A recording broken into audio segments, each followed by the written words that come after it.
welcome back to my channel. My name's Aaliyah if you're new, and I'm so happy to have you here.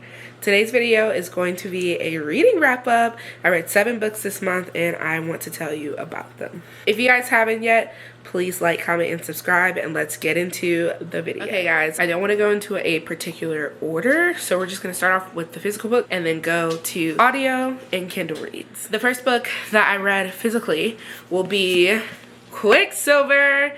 This book was so good. I had so much fun reading it. It's a 5-star for me. I cannot wait for the next book I will be buying, and we will be doing a reading vlog of us reading it, of course. I actually did a reading vlog for this one as well, so if you guys want to go check that out, I believe it's just like a what I read in the week or something along that line, reading a 5-star read, something like that. But this book was so incredibly good. It was a high fantasy that I needed, and it was like fae and like royal, and like it also was war and fighting, and it just gave me the feelings of what I had when I read Fourthwing the first time, and I think I needed to find another fantasy book that did that. So I'm very excited that this was the fantasy book that did that for me. This book follows Cyrus. This follows Cyrus, and she is like a poor girl living in like the 3rd ward of a kingdom, and it's like the poorest, and there's no water supply, and there's just like so much oppression. And she, in between life and death, as she's dying, she opens up a world to the Fae realm, and this realm is where she basically follows into a war that's already happening. I'm trying to make sure I like to say this and not give out any spoilers, but a war that's already happening, and what will win them the war is, of course, Quicksilver. But she has to figure out how to wield it because she is an alchemist. And so kind of go from there. She meets Mr. Fisher, Mr. Kingfisher, and they fall in love, and it's a great romantasy that I really enjoy. So I highly recommend you guys pick this up. It was so good, and I'm so excited to read Brimstone when it comes out in November. The next physical book we're going to be talking about here is A Soul to Keep, baby. This book was my first monster romance. It was so good. It was so good. I gave it a 4.75. It's really a 5 out of 5, but this book was so much fun. My doggy came to do a review with me. This book was so much fun. It was so heartfelt. The main characters were so just kind-hearted and just like sweet. This gave me cozy vibes, and you would not think from the cover that it gave cozy vibes, but it did, and I loved every minute of it. This book follows Rhea, and she is this girl who kind of has bad omens, and her family died after being eaten by monsters, and because of that, like this village that she's in kind of shuns her away, and they treat her as if she is like the devil reincarnated. And so every 10 years the Dustwalker Orpheus comes and takes a person, a girl or a guy, and you know, takes them with them. In exchange, they give Orpheus, or the Dustwalker, gives the village protection, like a protection spell over the village, so then monsters won't come and eat them, because monsters in this world eat humans. And so you follow their story of them being together, and I felt like this story was so kind-hearted. It was fun. It was a cozy cabin. It was just like a really good time. I really enjoyed it. I also loved that his character, like, if you want a man, well, of course, but if you want a man who is a cinnamon roll, who just loves her, like, he literally was worshiping her feet, like the ground she walks on. He loved her. He protected her. He was just like, you are everything to me. And he's just such a big cinnamon roll. He's just such a sweetie pie. He just wants to be happy and found love. He was lonely and he wanted compassion, so he would take, you know, these offerings to get compassion and, you know, and companionship, and they would, sadly, something would happen to them. And so every 10 years he did this because he just wanted to find love and a soul to have. And it's just like, this book was so warm and fuzzy, and I had such a fun time reading this. It was so good, and I love the ending, and I love this book. It was so good. Okay, so the next book I read was, of course, second book in the series, of the Love Struck series. I read Make a Scene in June, which I know I didn't do a June reading wrap up, but I did read it. It was so great. I gave it a 4 out of 5 star. It was such a fun, cutie little read. So this book, of course, had high expectations, and I definitely met them. It is What a Match, and it was so good. The story follows Gwen and Tony. Tony is the best friend and also co-owner of a gym to her brother, and Gwen is the sister to the brother. The brother is the main character in the first book, so that was like really fun and cute. That is like following them, and this story follows Tony and Gwen trying to kind of find themselves in their lives.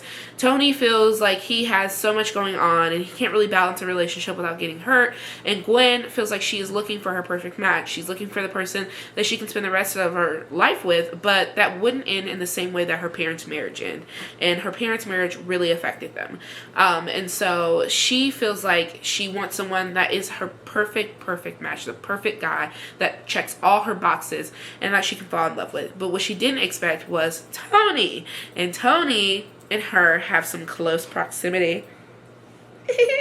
And it ends up being more than what they thought it would be. I really love this book. I thought it was fun and cozy and just a fall read. And I just like, if you're going to read this book, read it in the fall. But it was really, really great. This author, also Mimi Grace, she writes just like such a fun Black romance that I really, really love. So if you're looking to diversify your romance reading, I would definitely highly recommend her. The next book I read was Goal by Alexandra House. Follows Malik and Nuri.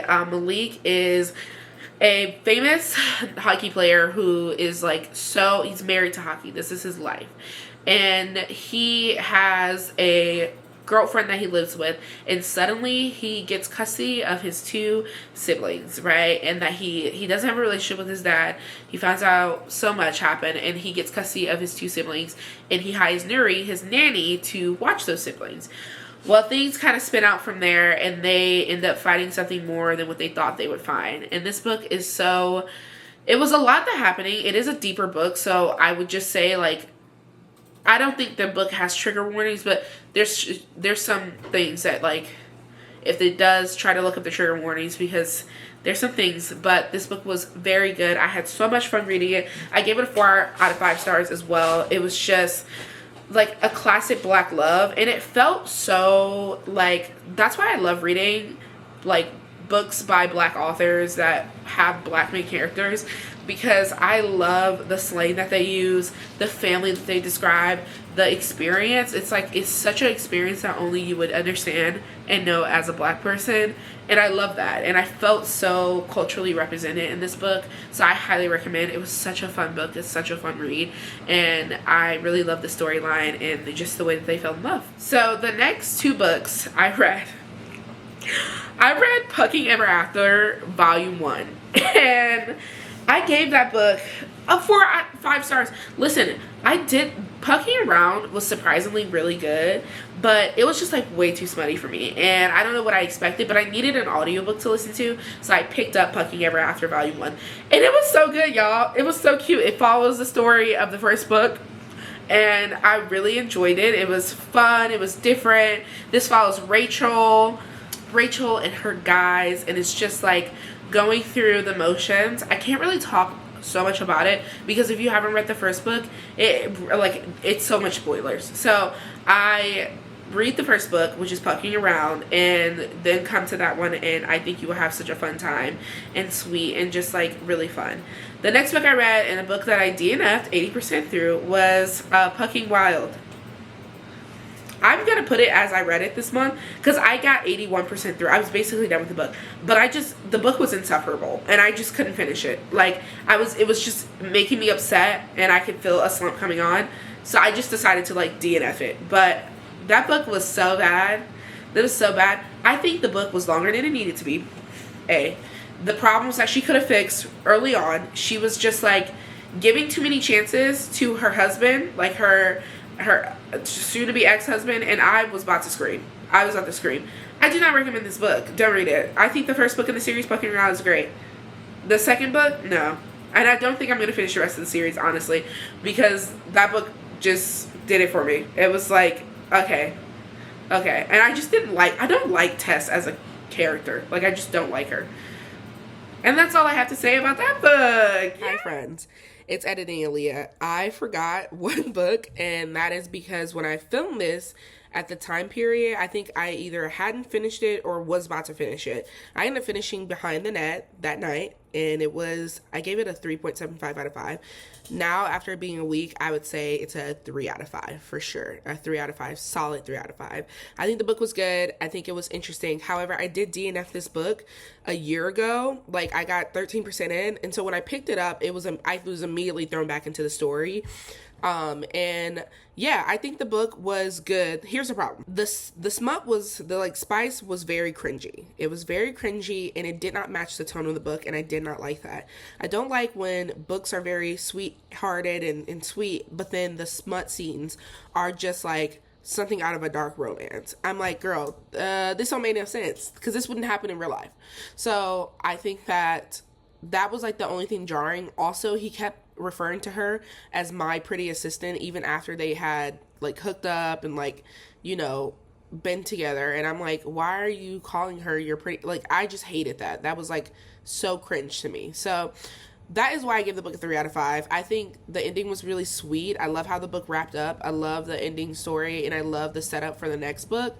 But I think it was a good book. I just don't think it was a great book. And I think that was a fun read and something to just kind of get me into a hockey romance, like something super fun and cute that I really enjoyed. So that is it for the books that I read this month. Alright guys, that is the books that I read this month. As you guys know, I'm a mood reader, so I decided to stop doing TBRs because I just feel like I just go all over the place. But what I am going to film, and I'm so excited, I'm going to start it this weekend, is do little challenges for this reading channel. And do little challenges, and so stay tuned for next week's, because we have a fun little challenge coming through. I'm so excited, and we're gonna have so much fun. Thank you so much for watching, guys. I had such a fun time filming this video.